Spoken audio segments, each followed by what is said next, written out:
Route à la mer.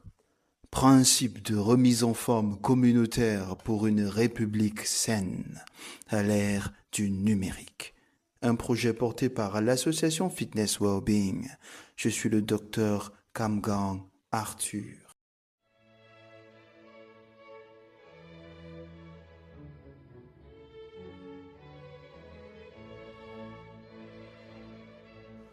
Chronique 54. En danger. Votre enfant de 6e désire faire usage de votre téléphone pour apprendre au déverrouillage du téléphone et tombe sur les réseaux sociaux et très vite est tenté de scroller. Kassongo yé. Les hommes soyons des badass. Esprit mauvais sort de ce corps. Oh, il va donner pour moi. Yaya Kame, le ministre a bagarré contre Tantina, Sardina. Va voir ton frère de l'Ouest. On va faire comment?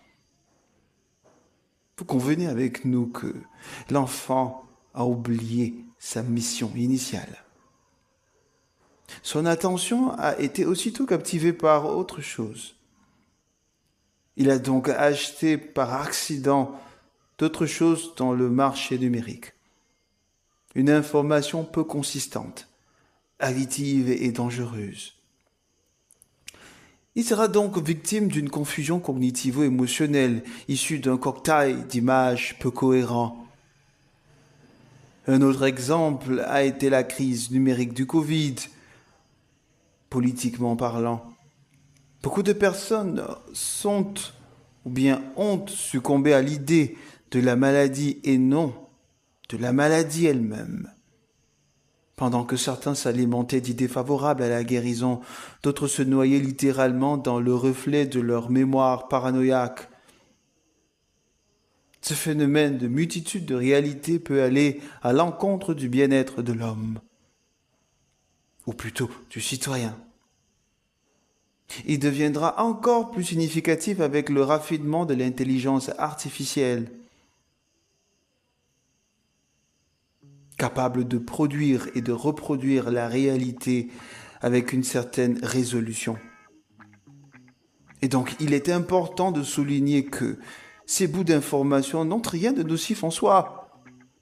Tout dépend de l'intention du départ. Elles auraient été plus convenables si initialement il y allait pour se distraire, parlant du petit. L'expérience aurait été intentionnée, divertissante et unifiante. Mais en fin de compte, aura été une dépense vaine de l'intention. Une expérience discordante, source de dépenses financières et plus tard de maladies.